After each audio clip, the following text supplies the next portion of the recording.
예, 안녕하십니까. 그 오늘 토요일 아침 일찍인데 이렇게 우리 사회복지학회 세션에 참여해주신 시청자 여러분들께 화기원 여러분들 감사를 드리고요. 저는 이번 세션 진행을 맡은 서강대학교 사회복지학과의 김진욱 교수라고 합니다. 저희들이 코로나19 팬데믹 때문에 이제 우리 학계에서도 많은 변화가 있는데요. 그래서 저희들도 이제 비대면으로 학술 대회를 진행을 하게 되어 있고요. 그래서 저로서는 좀 익숙하지 않은 풍경인데 이제 전문 업체를 저희 학교에서 섭외를 해서 편안하게 집에서 이제 학술 대회 참여하시는 분들을 위해서 최상의 그 환경을 제공하고 있는 것 같습니다. 오늘 저희 세션에서는 삼성 드림클래스 성과 분석 연구에 대한 발표를 진행하고 있는데요. 저희는 이제 사회복지학계 차원에서 삼성그룹의 이제 가장 큰 사회공헌 사업인 저소득층 중학생을 대상으로 한 삼성 드림클래스라고 있습니다. 이 사업이 지난 10년 가까이 어떠한 성과를 가져왔는지 저희들이 평가하는 이제 산학협력 과제를 수행을 했었고요. 그 결과물을 오늘 좀 나누는 시간을 갖도록 하겠습니다. 저희들이 이제 다양한 연구 분야를 얘가 이제 막내가 되어 있었는데 오늘 발표되는 거는 이제 양적 성과 분석과 질적 성과 분석 두 파트가 되겠습니다. 양적 성과 분석을 맡아주실 분은 경희대학교 경제학과의 민인식 교수님이시고요. 잠시 인사. 네. 네. 오늘 발표를 맡은 경희대 경제학과 민인식입니다. 예. 드림클래스 양적 성과에서 이제 분석할 내용이 되게 많았는데 오늘 뭐 짧은 시간 동안에 관심 있는 분들한테 도움이 될 수 있도록 열심히 준비하도록 하겠습니다. 예, 감사합니다. 예. 또 한 분은 전북대학교 김미옥 교수님 이제 질적 성과 분석을 맡아주실 텐데요. 아직 이제 시간이 일러서 도착 못하셨는데 먼저 이제 민식 교수님 연구 결과를 듣고 나면은 이제 도착하실 것 같습니다. 그때 맞춰서 다시 한번 소개해드리도록 하고요. 혹시 이 세션 들으시는 학회원분들 중에 저희가 진행했던 연구방법론 워크샵 참여하셨던 분들도 있었을 텐데 우리 민식 교수님 하고 김미옥 교수님 각각 연구방법론 워크샵을 통해서 여러분을 만나 뵀었죠. 이제 사회복지학회도 이렇게 이제 비대면 상황에 잘 맞춰서 진행이 되고 있습니다.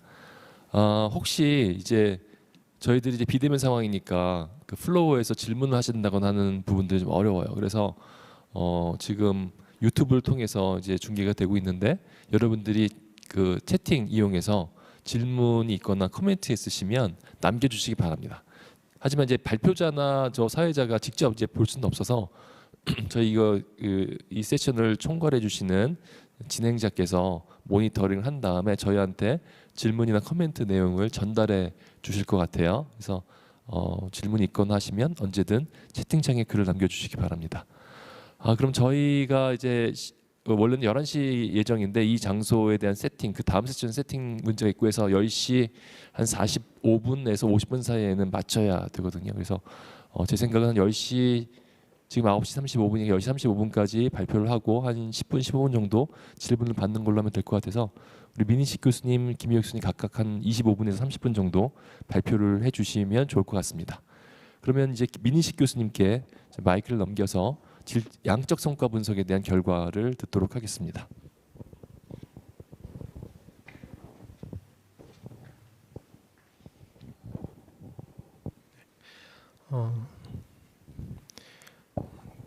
삼성 드림클래스 사회공헌 양적 성과 분석이고요. 삼성 드림클래스 참여자 그룹이 나중에 자세히 나오겠지만 좀 되게 많은데 그 중에서 어떤 성과를 숫자로 표현할 수 있는 그 참여자 그룹이 중학생, 그 프로그램의 수혜자인 중학생입니다. 참여 중학생이기 때문에 이번 양적 성과의 분석 대상을 참여 중학생 중심으로 제가 정했습니다. 그래서 다음 페이지를 보시면요. 드림클래스가 무슨 프로그램인지 우리 선생님들 잘 아시는 분도 계시겠지만 생소하신 분들을 위해서 간단하게 드림클래스의 내용을 소개하고요. 이 연구가 어떤 목적에서 시작되었는지 이런 내용들 앞쪽에서 제가 설명드리도록 하겠습니다. 실제 드림 클래스는 2012년부터 시작되었지만 이번 분석의 대상은 2014년부터 19년 겨울방학까지 진행된 프로그램의 내용이라고 생각하시면 될 것 같습니다. 드림 클래스의 큰 줄기는 주중 주말 교실, 일종의 방과 후 교실이라고 하는 프로그램과요. 그 다음에 방학 때 학생들을 3주간 모아놓고 가르쳐주는 방학 캠프, 이 두 가지 프로그램이 큰 줄기입니다. 그래서 각각 나눠서 성과가 어떤지 분석해 보도록 하겠습니다. 마지막 내용은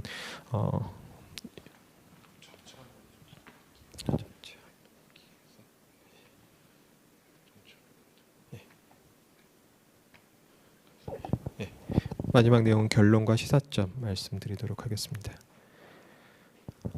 드림 클래스는 기본적으로는 이 저소득층 학생들에게 교육 기회를 확대하는 게 주요한 목적입니다. 우리 사회에서 교육의 어떤 기회 불균등이 궁극적으로는 사회의 양극화로 이루어지고 다시 그 교육 사회 양극화의 문제가 빈곤의 악순환으로 이루어지고 다시 또 그게 교육의 불균형으로 이루어진 이런 악순환들을 끊기 위해서 취약계층 학생들에게 교육 기회를 확대하는 게 주요한 목적입니다. 공평한 교육 기회 확대를 통해서 사회 양극화 해소에 기여하는 게 이 드림 클래스의 시작점이라고 보시면 될 것 같습니다.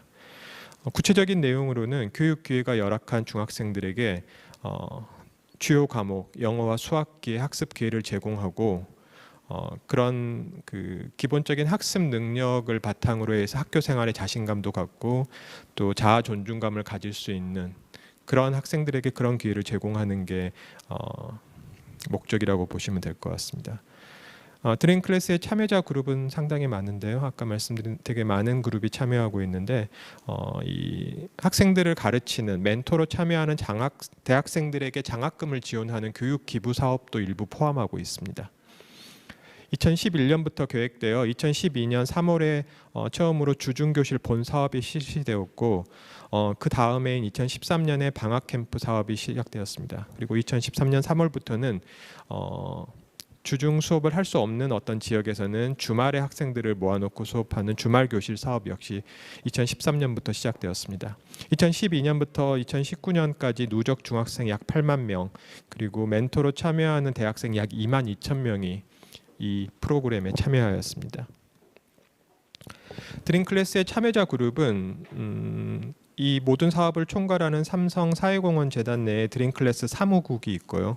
그 다음에 주중 주말 교실 프로그램이 존재하고 나눠져 있고 주중 주말 교실 같은 경우에는 중학생 그 참여자인 중학생 그 다음에 그 학생들을 가르치는 대학생 그 다음에 학교가 관여하고 있습니다.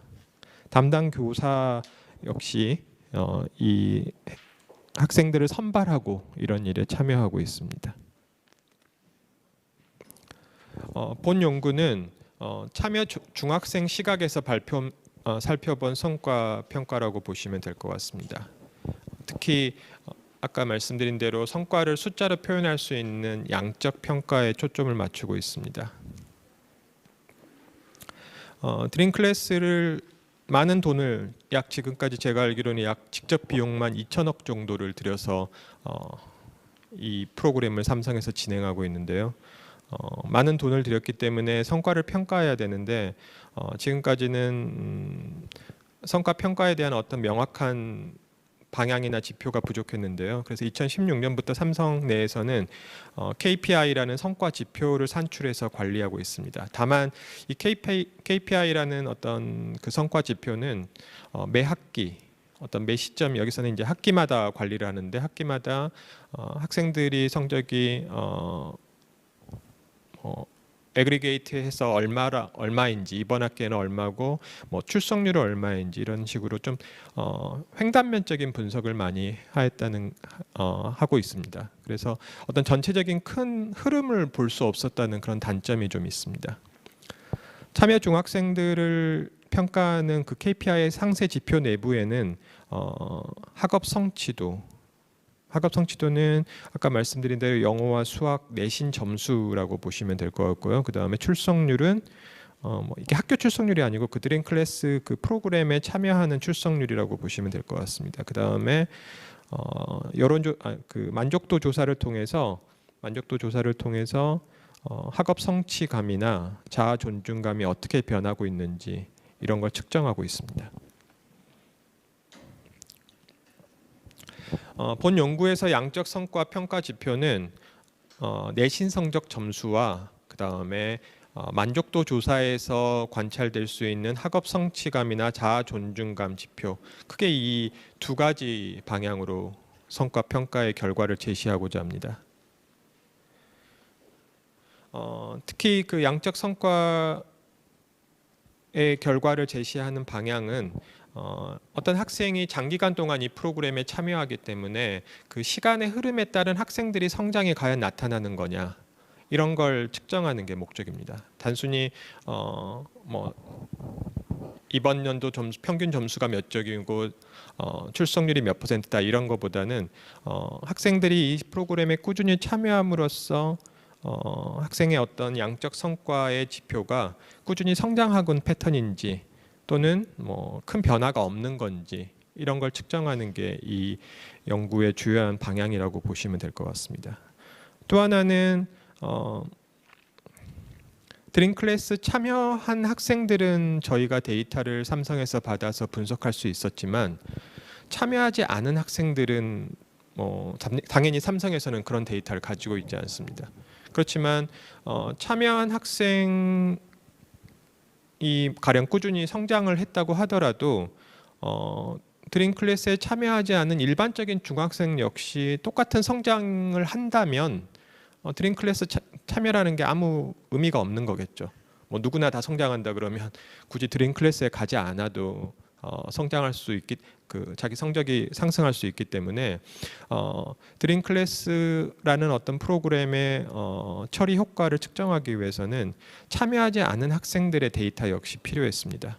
그렇지만 아까 말씀드린 대로 그 데이터는 삼성에서 전혀 가지고 있지 않기 때문에 저희 연구팀에서는 다른 외부에 있는 데이터를 찾아서 참여하지 않은 학생들을 그런 학생들을 대조군으로 설정해서 이 처리 그룹에 속한 드림 클래스 참여 학생과 성과를 비교하는 그런 방법론을 사용하고 있습니다. 특히 KPI에서 기존의 KPI 그 성과 지표에서는 어떤 전체적인 학생들을 애그리게이트한 어떤 결과만을 제시하고 있는데 이제 본 연구에서는 학생들의 어떤 이질적인 특성들을 관찰되지 않는 이질적인 특성들을 고려해서 시간의 흐름에 따른 학생들의 양적 성과를 계량적으로 분석하는 게 주요한 내용이라고 보시면 될 것 같습니다. 이 삼성에서 데이터를 관리하긴 했지만 실제 저희 연구팀의 데이터를 줄 때는 데이터가 뭐라 그럴까요? 너무 이렇게 정리가 안 되어 있는 상태였습니다. 그래서 각 학생들이 실제로는 이게 학생이 정확히 몇 학년 몇 학기인지 이게 구분이 안 돼 있더라고요. 그래서 삼성에서 준 모든 데이터를 일정 학생들이 몇 학년 몇 학기에 지금 참여하고 있는지 이런 것들을 모두 변수를 생성해야 되는 어려움이 있었는데요. 그래서 학생들의 생년과 참여 연도를 매칭시켜 해당 학년과 학기 변수를 생성해서 학생들의 시점이라는 변수를 생성했습니다. 그래서 주중 주말 교실 같은 경우에는 약 32,000명 정도 학생들을 분석 대상으로 선정했고요. 방학 캠프는 13,000명. 그다음에 주중 주말 교실 같은 경우에는 이 프로그램의 목적에 맞게 취약계층과 학교장 추천 학생들이 주로 참여했고요. 방학 캠프는 취약계층, 학교장 추천, 그리고 사회적 배려계층. 사회적 배려계층은 뭐 소방관 자녀라든지 뭐 군인 자녀라든지 이런 사회적 배려계층을 취약이나 학교장 추천에 속하지 않더라도 이런 학생들을 추가적으로 방학 캠프에 참여시켰습니다.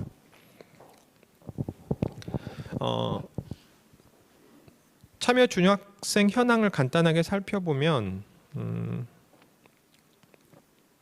주중 주말 교실 같은 경우에는 뭐 대부분의 학생들이 주중 교실에 참여하고 있습니다. 다시 말해 학교 끝난 이후에 방과 후 교실에 참여했고요. 그다음에 방과 후 교실을 할 수 없는 어떤 지역의 특성상 주말에도 그 프로그램을 만든 경우도 있습니다. 그래서 이 프로그램이 1학년부터 3학년까지 꾸준히 참여하는 게 목적이긴 하지만 실제로 현실에서는 이게 학생들이 1학년에 들어왔다가 뭐 2학년 때 나가고 이런 문제들이 발생하기 때문에 또 2학년 때 나가면 그 학생들을 메꾸는 새로운 2학년들이 다시 들어오고 이렇기 때문에 학생들의 참여 시점과 종료 시점이 좀 제각각입니다. 가령 1학년부터 3학년까지 꾸준히 참여한 학생들은 전체 분석 대상의 약 10% 정도 되고 있습니다. 3학년 때 참여한 학생들도 의외로 많더라고요. 그러니까 1년 정도만 참여한 학생들도 의외로 많고요. 평균 참여 기간이 약 12개월이고 이 주중 주말교실 프로그램의 경우에는 수도권과 광역시 학생들이 주로 참여하고 그 외에 기타 시도 학생들은 나중에 말씀드리는 그 방학 캠프 프로그램에 주로 참여하게 됩니다. 남학생과 여학생 비율은 여학생이 상대적으로 높고요. 평균 출석률은 약 83% 정도. 전체 출결 일수 중에 출석한 일수가 약 83% 정도 됩니다. 중도 해지하고 아까 말씀드린 참여 지속 학생들이 존재하는데요. 중도 해지하는 학생들이 의외로 많습니다. 약 42% 정도 되는데요. 그러니까 적어도 그 해에 시작하면 1년 정도는 해야 되는데 그 1년도 채 못하고 중간에 나가는 학생들이 의외로 많다는 거. 참여 학생들 현황을 간단하게 살펴보면 최근에 와서는 계속 학생들의 숫자가 줄어들고 있는데 뭐 삼성 내부적인 사정인지 아니면 이 학생들이 학교에서 학생들을 추천하지 않아서 생기는 문제인지 그런 게 좀 복합적으로 작용하고 있는 것 같습니다. 특히 이 연구의 주요한 관심 대상인 취약계층 학생들의 참여 학생의 비율이 계속적으로 줄어들고 있다는 최근 상황입니다. 반면 학교장 추천 학생들은 취약계층은 줄어들지만 학교장 추천 학생들은 지속적으로 증가하고 있습니다. 성과 변수는 영어와 수학 내신 점수를 사용하고 있고요. 100점 만점의 점수로 사용하고 있습니다. 그 다음에 학업 성취감과 자아 존중감 만족도 조사는 5점 만점 조사로 사용하고 있습니다. 다만 내신 성적을 제공하지 않는 학생들이 있을 수 있습니다. 또한 참여 이전의 내신 성적은 알 수 없고 학교에서 개인정보 때문에 제공하지 않고요. 참여한 이후에만 학생들의 성적을 알 수 있다는 제약이 있습니다. 본 연구에서는 학생들이 시간의 흐름에 따른 어떤 이 양적 성과 변수가 긍정적으로 바뀌는지 또는 부정적으로 바뀌는지 아니면은 뭐 변함이 없는지 이런 걸 측정하기 위해서 이 사회복지나 사회학에서 많이 사용하고 있는 잠재 성장 모형을 추정하였습니다. 그래서 잠재 성장 모형은 잘 아시다시피 개인이나 또는 가구가 시간의 흐름에 따른 성장하는 패턴이 어떻게 관찰되는지 추정되는지가 목적입니다.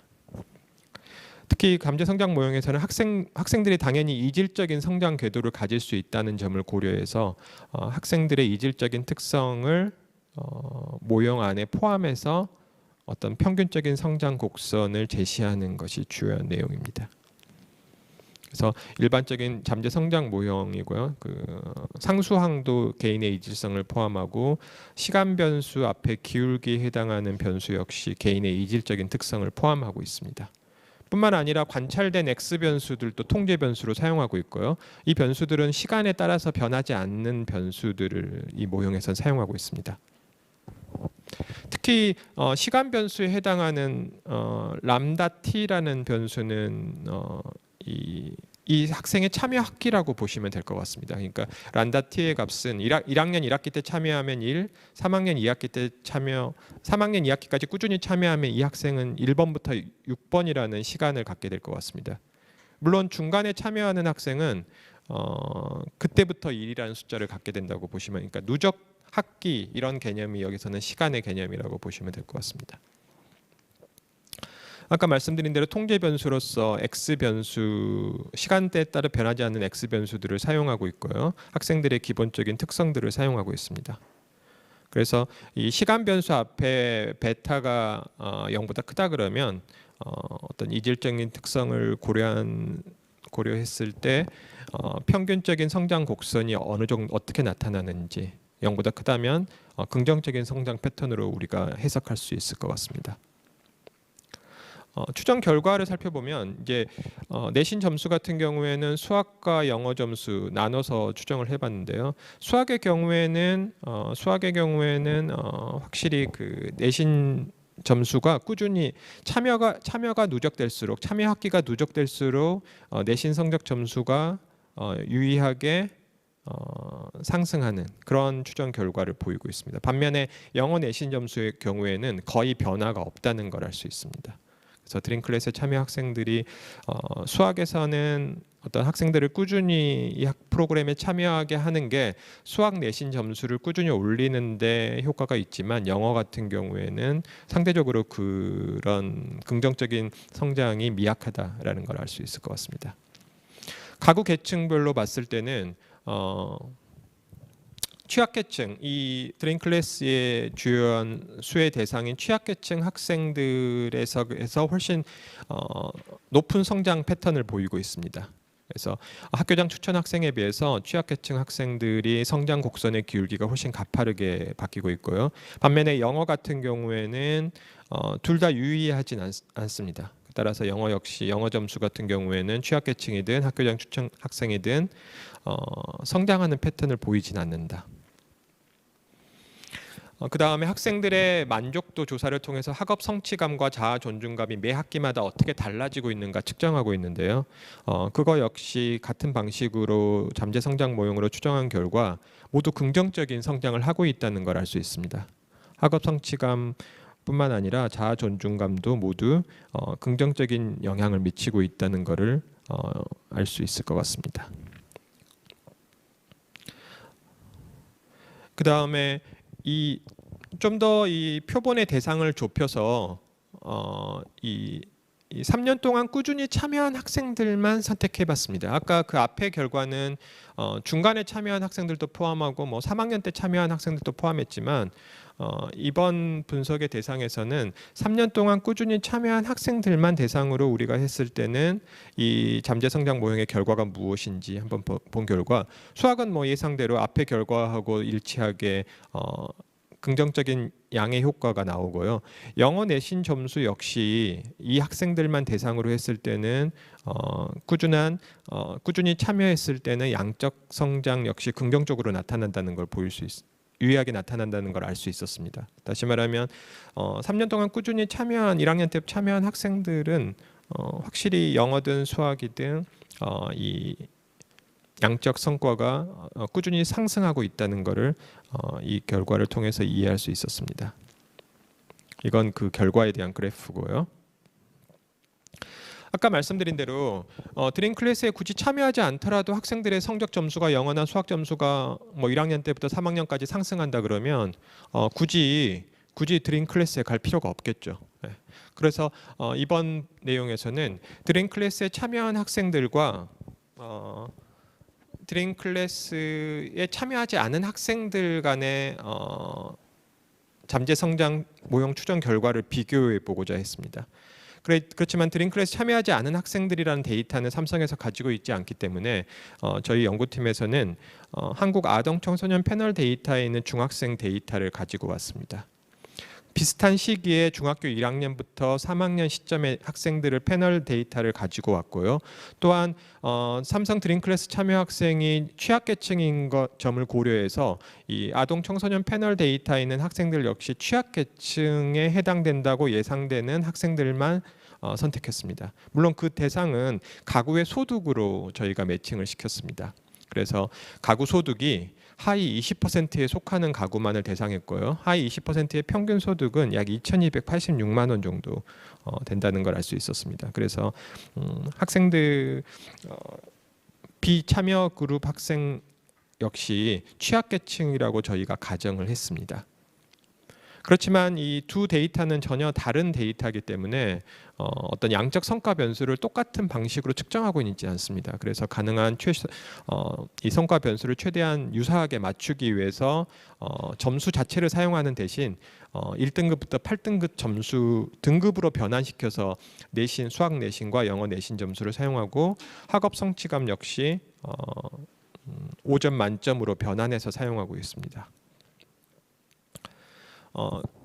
두 그룹을 비교한 결과 수학 같은 경우에는 아까 앞서 말씀드린 것처럼 여전히 유의하게 이 드림 클래스 참여 그룹에서 나타나고요.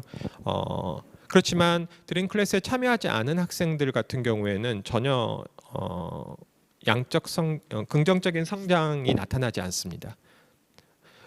영어 내신은 두 그룹 모두 긍정적인 성장이 나타나진 않습니다. 그렇지만 이제 그 수치만 놓고 본다 그러면 적어도 이 삼성 드림 클래스에 참여한 학생들이 훨씬 높은 수치 추정 성장 패턴이 나타나고 있습니다. 주관적 성과 변수인 그 학업 성취감 역시 삼성 드림 클래스에 참여하고 있는 학생들과 참여하지 않은 학생들을 비교했을 때는 전혀 다른 어떤 성장 곡선이 나타난다는 걸 알 수 있습니다. 그래서 드림 클래스라는 프로그램에 참여하지 일반적인 어떤 저소득층 학생들은 그냥 이런 프로그램에 참여하지 않고 그 학생들을 그대로 놔뒀을 경우에는 이 학생들이 자연적으로 3년 동안 1학년부터 3학년까지 시간이 흐름에 따라서 학생들이 성적이 증가하거나 이런 게 전혀 나타나지 않았다는 걸 알 수 있었습니다.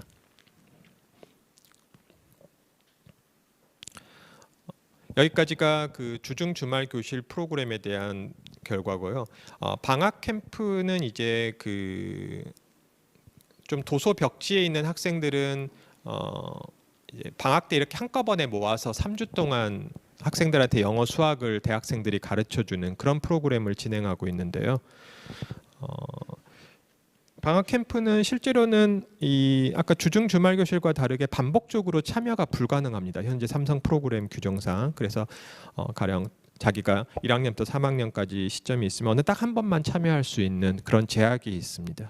그래서 앞의 분석처럼 학생들을 반복적으로 관찰할 수 없기 때문에 좀 더 뭔가 의미 있는 분석을 하기는 쉽지 않았습니다. 어느 한 시점에서만 학생들이 어떻게 달라졌는지 이제 그것만 볼 수 있었는데요.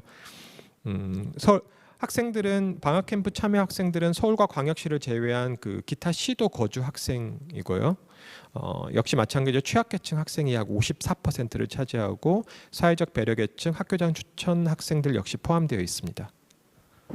방학 캠프도 마찬가지로 취약계층 학생의 비율이 꾸준히 줄어들고 있다는 게 최근의 그 참여 학생 패턴이고요.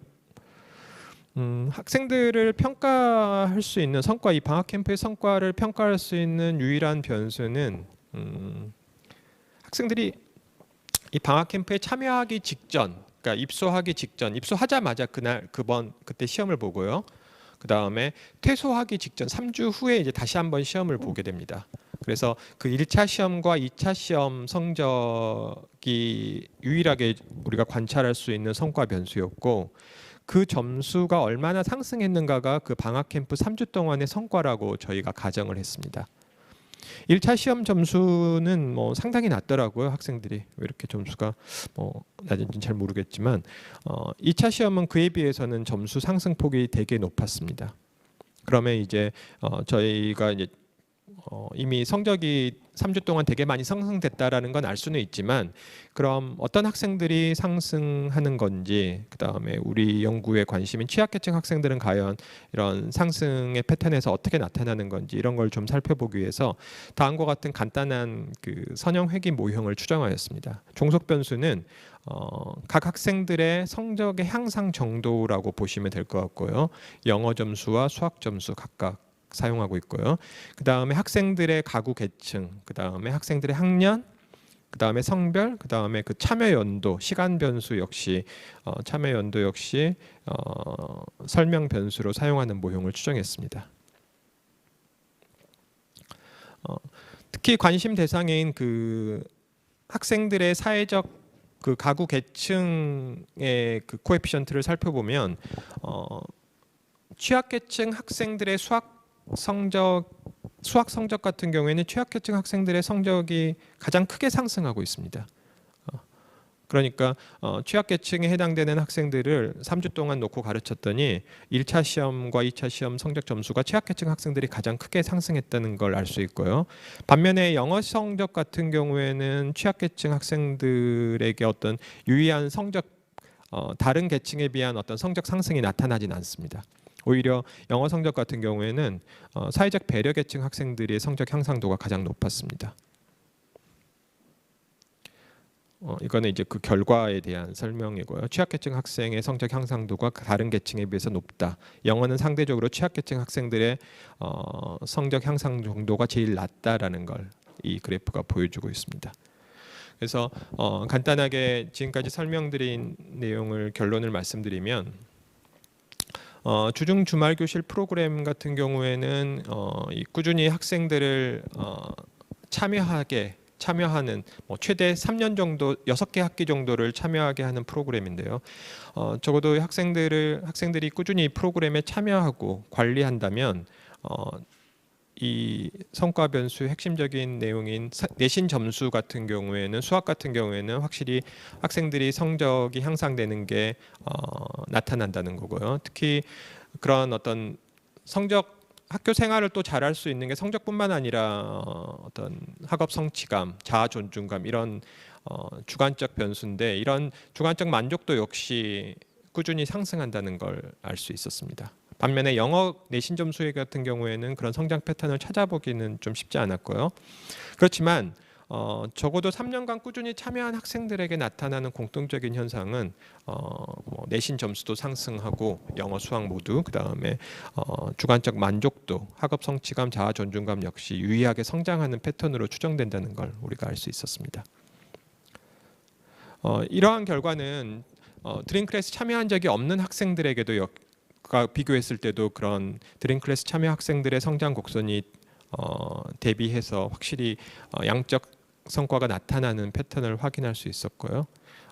방학 캠프 같은 경우에는 양적 성과를 측정했을 때는 취약계층 학생들의 수학 점수 향상도가 가장 높았다는 걸 확인할 수 있었습니다. 그래서 이 삼성 드림 클래스 프로그램의 양적 성과는 적어도 학생들을 꾸준히 케어하고 관리한다 그러면 어느 정도 이 프로그램이 처음 목적했던 방향을 어느 정도 이루고 있지 않나. 그렇지만 단지 이 학생들이 중학교뿐만 아니라 계속 고등학교, 대학교까지 이어져야지 결국 이 교육 기회 불평등이라는 큰 이 목표를 불평등을 해소하는 게 달성할 수 있기 때문에 이 학생들을 이제 그 이후에 어떻게 또 연계해서 관리하느냐 이런 거 역시 이 드림 클래스의 중요한 과제가 될 수 있을 것 같습니다. 이상입니다. 감사합니다.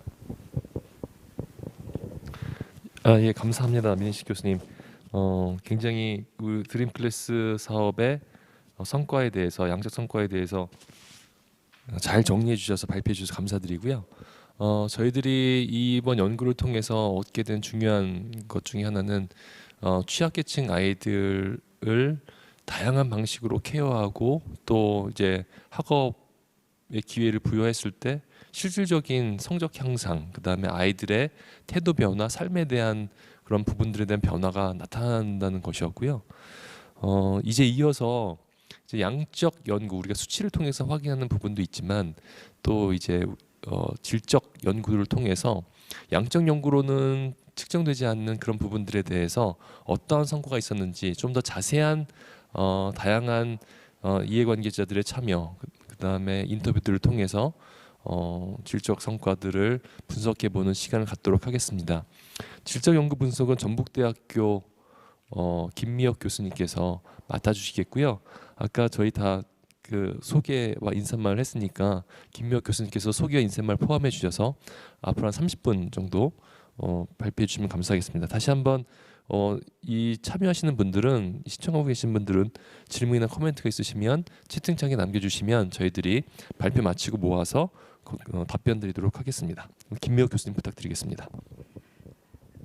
네, 안녕하세요. 반갑습니다. 전북대학교 김미옥입니다. 네. 이 연구는 제가 오늘 발표를 합니다만 제가 혼자 한 건 아니고요.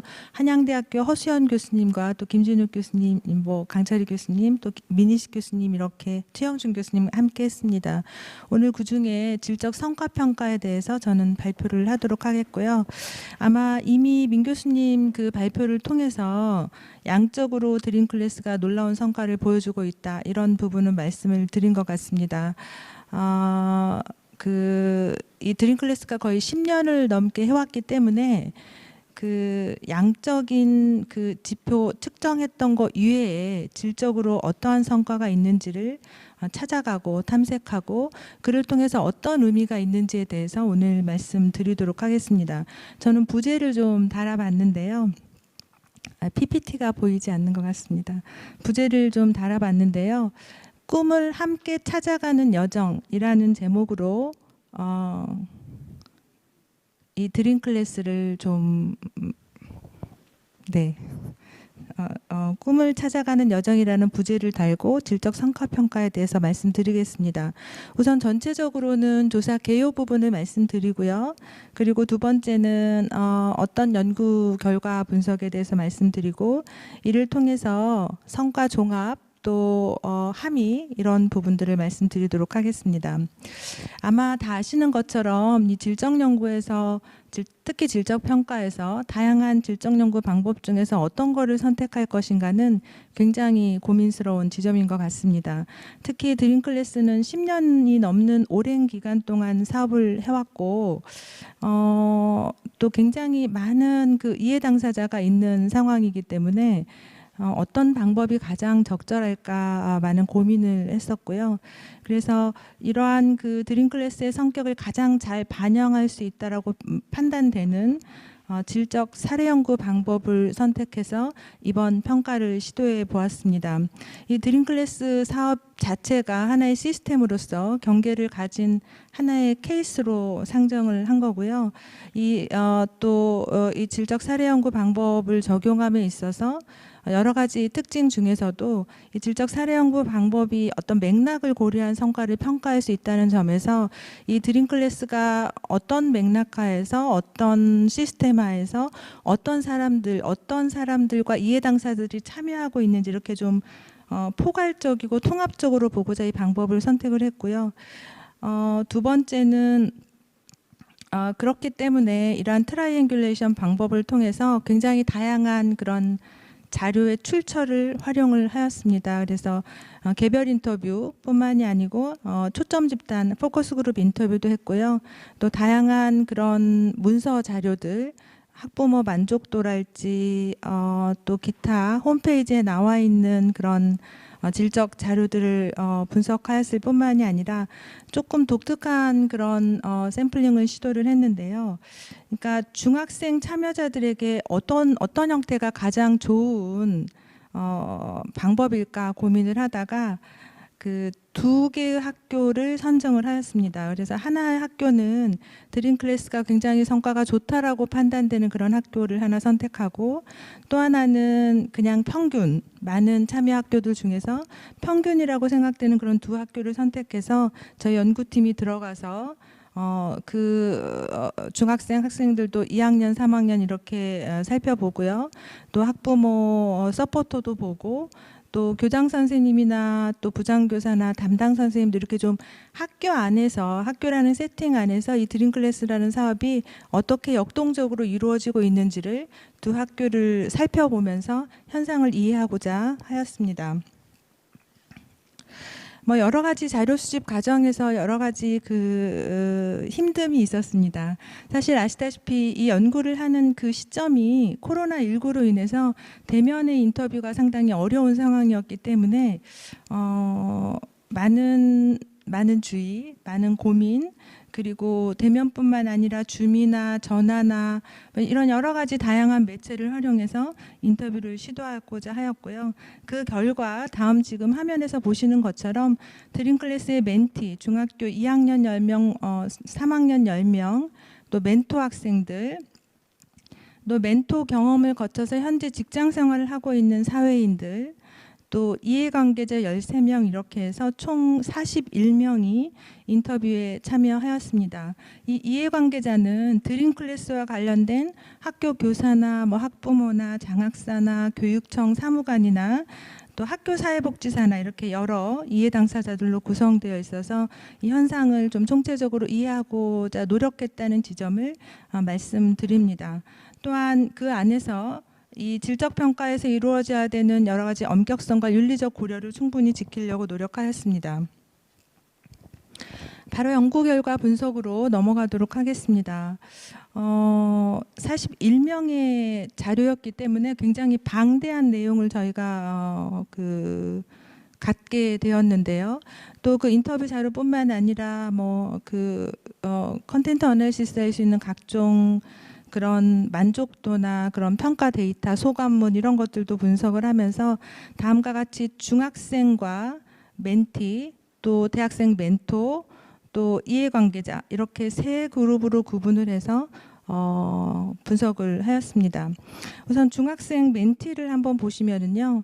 내가 경험한 드림 클래스를 다음과 같이 세 가지 큰 범주로 구분을 해볼 수가 있는데, 첫 번째는 이 중학생, 취약계층인 중학생들에게 가장 큰 영향을 준 대상은 직접 영어 수학을 가르치는 멘토 대학생들이었습니다. 그래서 이들은 단순히 그 영어 수학을 가르치는 선생님이기도 했지만 그 단순함을 뛰어넘어서 그 소통하고 또 형과 누나처럼 편하게 질문하기도 하고 또 엄격하면서도 따뜻한 그런 멘토 역할을 동시에 수행하는 그런 그 경험으로 학생들에게 다가오고 있었습니다.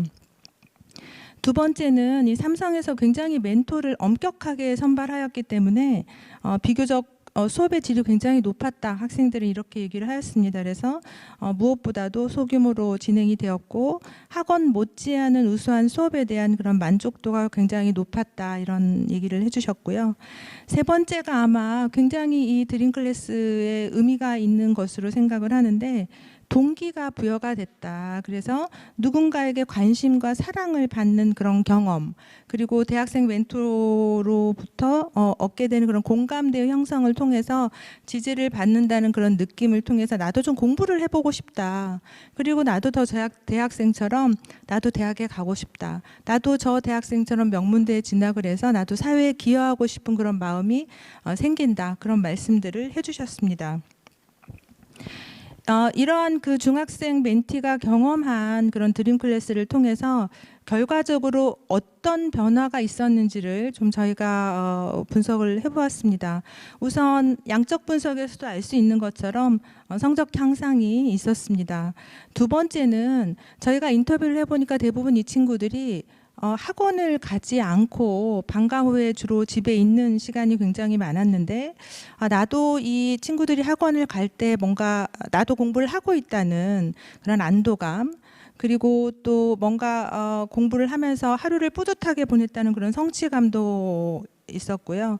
또 이 친구들이 학교에서 친구가 좀 없는 그런 고민을 많이 얘기하기도 했는데, 그에 대해서 외로움이 태워진다거나 또 무엇보다도 공부를 어떻게 해야 되는지 방법이나 습관이 형성되고 있다는 그런 얘기도 해주셨고, 아까 보시는 것처럼 동기부여 얘기도 해주셔서 내가 왜 공부를 해야 되는지 그 이유를 알게 되었다는 태도의 변화를 광범위하게 보이고 있습니다. 또한 꿈을 넓히는 기회도 스스로 그 드림 클래스로 인한 변화였다, 이렇게 말씀을 해주고 계십니다.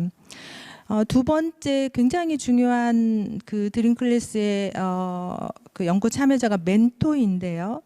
멘토의 역할에 따라서 이 드림 클래스에 참여한 아이들의 성과가 굉장히 달라지는 걸 저희가 확인할 수 있었는데, 이 멘토 선생님들이 멘토가 되기 위한 어떠한 노력을 좀 했는지를 저희가 살펴보았습니다. 왜냐하면 어떠한 노력을 했기 때문에 이들이 단순히 선생님이 아니어서 멘토로, 그리고 이들이 단순히 그냥 멘토가 아니고 중학생들에게 역할 모델로 기여하고 있는가를 저희 연구진은 살펴보고자 했습니다. 세 가지로 좀 범주를 구분해 볼 수가 있는데요. 첫 번째는 이들이 마음으로 다가가려고 했다는 겁니다. 단순히 영어 수학이라는 매개체를 통해서 학업을 향상시키려고 노력을 했지만 그 안에서 영어 수학을 가르치는 데 머무르지 않고 그들에게 공감해주고 소통하려고 노력했고, 그래서 많은 아이들은 카카오톡이나 그런 것들을 통해서 일상을 함께 공유했다는 얘기도 아이들이 해 주었습니다. 그래서 선생님한테 카카오톡이나 이런 걸로 질문할 수가 없었는데 그동안은 이 멘토 선생님에게 편하게 1대1로 질문하는 관계를 형성하면서 학업 성취뿐만이 아니라 다른 많은 그런 긍정적 선순환 그런 효과가 있는 걸로 확인이 되었습니다. 두 번째는 이분들이 좋은 선생님이 되려고 노력을 하였다는 겁니다. 그래서 수업에 대한 그런 질을 향상시키고자 노력하는 것도 관찰이 되었습니다. 세 번째는 좋은 멘토 되기를 위한 노력을 하려는 그런 것들도 관찰이 됐는데요. 이런 부분이 굉장히 좋았습니다. 학생들을 믿어주려고 내가 그 학생들을 믿어줌으로써 그 학생들에게 동기를 부여해 주려고 했던 그런 얘기들, 또 자신의 그런 경험들을 얘기해 주는 것들, 그리고 아마도 많이 실제로 경험하면서 무기력과 포기와 이런 좌절한 그런 상태에서 벗어나도록 다독여주는 그런 역할을 하려고 노력했다라고 얘기를 했고, 그 과정에서 아이들 한 사람 한 사람이 발견되면서 학습도 중요하지만 꿈을 찾도록 그렇게 지원을 하려고 노력했다, 이렇게 멘토가 말씀을 해주셨습니다. 그렇다면 도대체 멘토가 관찰한 아이들의 변화는 무엇인가가 저희가 궁금합니다. 그래서 좀 정리를 해보니까 다음과 같은 6가지를 발견할 수가 있었는데요. 첫 번째는 이 취약계층의 아이들이 공부를 시작하려는 용기를 내는 것 같았다. 그리고 약간의 흥미, 이전에는 그냥 학교 수업을 하고 친구들은 다 학원을 가는데 나는 갈 데 없이 그냥 집에 있으면서 어떻게 공부를 해야 되는지 감히 엄두를 못 냈었는데, 나도 누군가 질문해야 될 어떤 선생님이 생기면서 이제 내가 좀 해볼 수 있겠다는 용기를 갖게 되었다는 거죠. 두 번째는 이 멘티에서 나타나고 있는 바와 같이 멘토들도 이 아이들이 학습과 생활 태도에서 뚜렷한 변화를 보이고 있다, 이런 것들을 말씀해 주셨고요. 세 번째는 역시 학업 성적이 향상되고 있다, 이런 말씀도 해주셨습니다. 그 외에도 자신감이 상승된다거나 또 미래에 대한 꿈을 가지는 모습이 발견된다거나, 세 번째 역할 모델, 멘토의 발견, 형이나 누나 같은 그런 선생님 같은 존재, 이런 것들을 발견함으로써 그 아이들이 변화하고 있다, 이런 얘기들을 해주셨습니다. 그렇다면 멘토가 관찰한 아이들의 변화도 굉장히 중요하지만 이 드림클래스에서 중요한 또 하나의 사람인 멘토는 도대체 어떠한 변화를 하고 있는가, 스스로 어떻게 정리하고 있는가를 좀 살펴보았습니다. 이 멘토들은 사실 당초 드림클래스에서 이러한 변화를 기대하지 않았지만 이 사업에 참여하면서 역동적으로 스스로도 변하는 경험을 한다라고 얘기를 하고 있는데요. 다음과 같이 누군가를 돕는 기쁨, 사랑과 존중을 받는 경험, 성취감, 어른으로 성장하는 경험, 좋은 사람들과의 만남의 경험을 하는 것으로 나타나고 있습니다. 조금만 더 얘기해 보자면, 아이들을 만나게 되면서 새로운 세상을 또 이 대학생들이 배우는 거예요. 취약계층의 삶에 대해서 배우게 되고, 그러면서 아이들과 함께 성장하고 리더십과 책임감을 배우면서 또 다른 어른과 다양성으로 성장하는 그러한 모습들을 저희가 관찰할 수가 있었습니다. 그래서 결론적으로 말씀드리면 이 드림클래스는 멘티에게도 매우 효과적인 프로그램이었지만, 의도하지 않았지만 멘토에게도 매우 의미 있는 그런 사업이었다, 이렇게 정리를 해볼 수가 있을 것 같습니다. 마지막으로 저희가 중요한 또 분석 대상이 이 드림클래스의 사업 구조를 보면 멘토와 멘티가 있지만, 그 외에 이 드림클래스가 잘 운영되기 위해서는 학교 선생님, 학부모, 또 여러 이해 당사자들이 어떻게 이 사업을 조력하느냐, 어떻게 구조하는지에 따라서 효과가 굉장히 달라질 수가 있습니다. 그래서 그 이해관계자에 대한 분석을 통해서 다음과 같이 좀 결론을 정리해 보았습니다. 우선 관계자가 관찰한 멘티는 도대체 어떤 변화를 하고 있는가, 조금 한 발 물러서서 객관적으로 이 멘토와 멘티의 그런 관계 구조를 통해서 어떤 변화가 있는지를 좀 살펴보았는데요. 다음과 같이 5가지 정도로 내용 분석을 할 수가 있을 것 같습니다.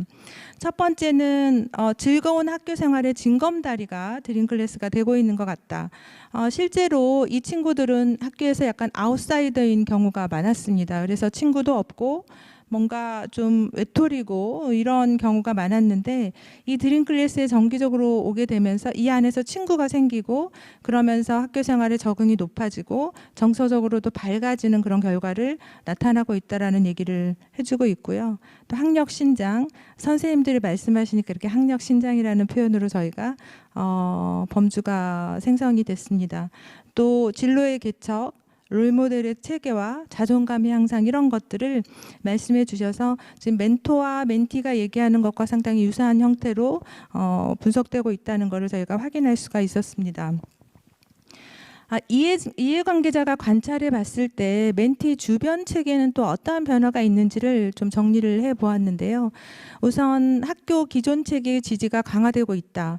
그래서 학교 안에서의 그런 경제적 취약계층을 촘촘하게 관리를 하게 되면서 저희가 학교사회복지사와 인터뷰를 했을 때 어떤 선생님은 그 뭐 학대나 폭력이나 이런 상황에 노출된 아이들을 이 드림 클래스를 통해서 스크리닝 하게 된다는 거죠. 왜냐하면 아이들이 어느 날 갑자기 출석을 하지 못하게 된다거나 어느 날 상처를 가지고 온다거나 그렇게 됐을 때 이 아이들을 발굴하게 되고 그래서 하이리스크에 있는 그런 케이스 매니지먼트가 가능한 또한 창구가 되었다 이런 말씀도 해주셨습니다.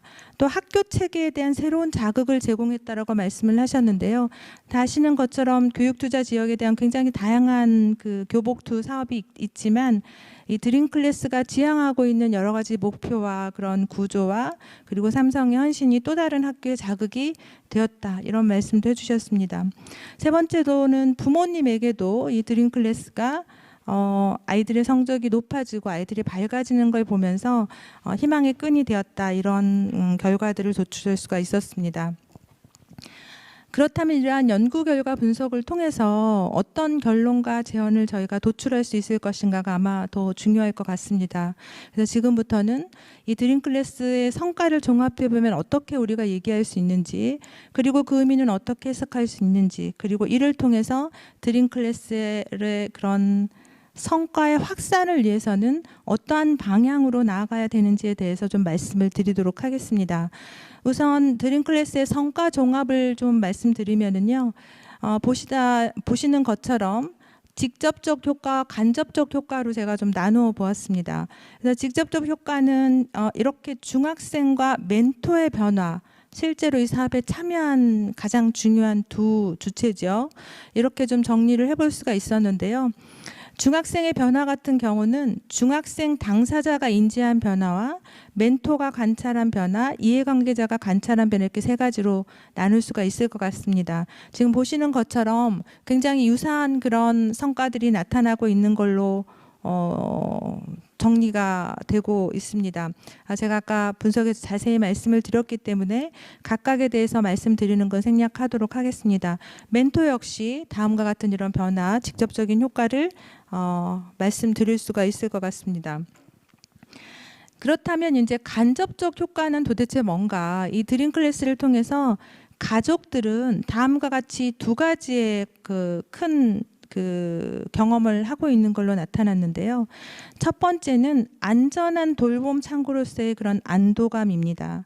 사실 두 분들이 다 맞벌이하는 분들도 많았고 학원도 보내지 못하고 아이들이 집에 혼자 방치되어 있는 상황에서 방과 후의 학교라는 보다 안전한 장소에서 신뢰할 수 있는 삼성이라는 그런 지원으로 이루어지고 있는 이 사업이 부모님들에게 내가 아이를 안전하게 뭔가 맡기고 있다라는 그런 돌봄의 의미를 가지게 되었다는 거죠.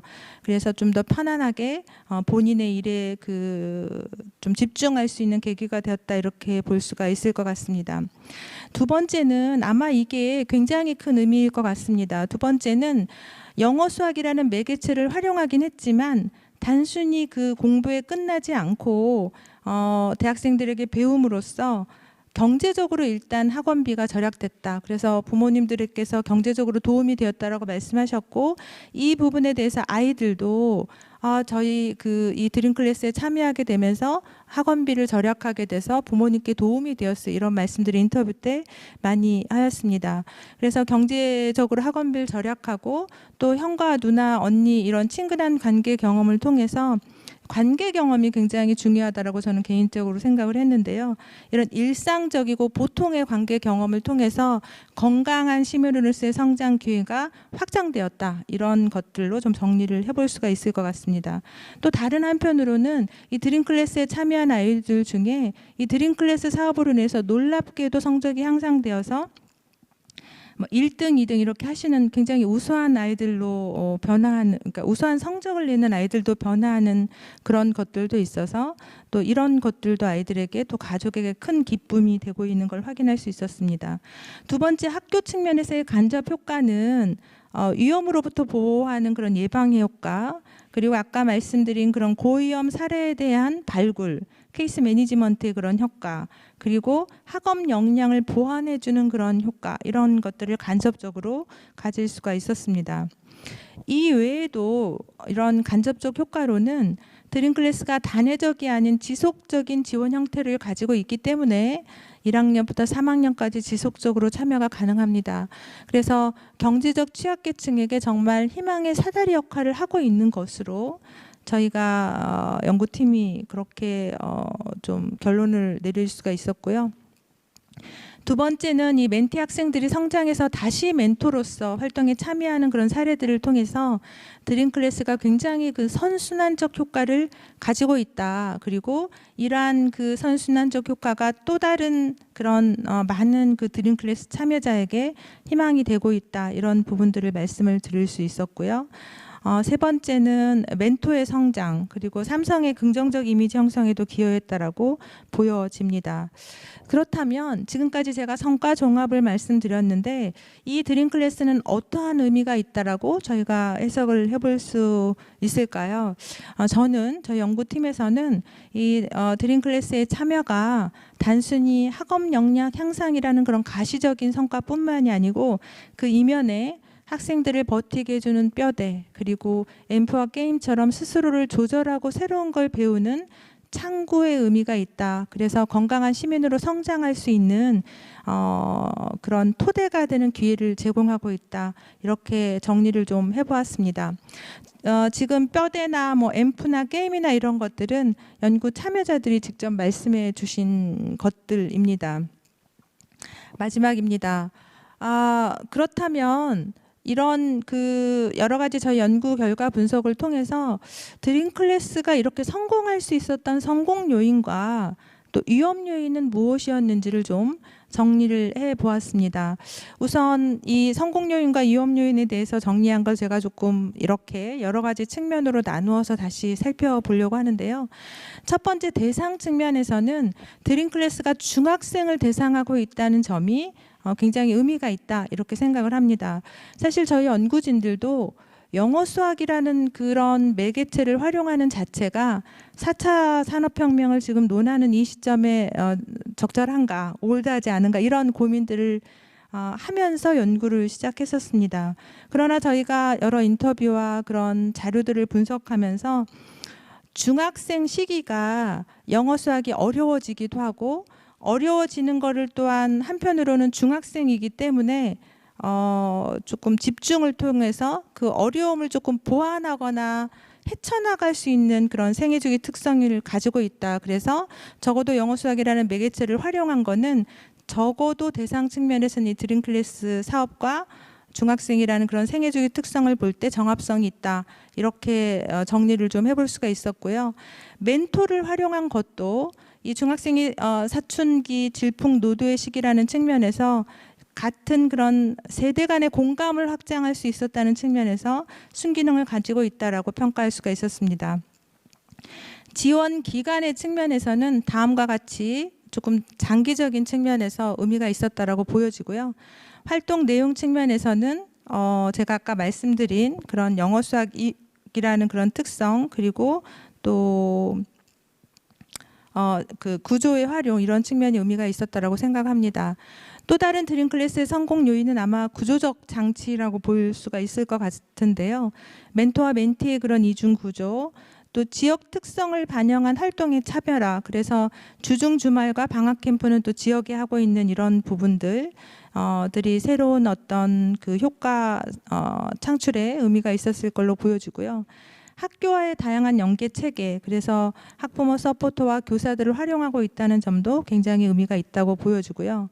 마지막으로는 이제 고등학교에 진학하게 되면 드림 클래스 아이들 중에 일부를 꿈 장학금으로 연계하는데 이 역시 구조적으로는 의미가 있었다.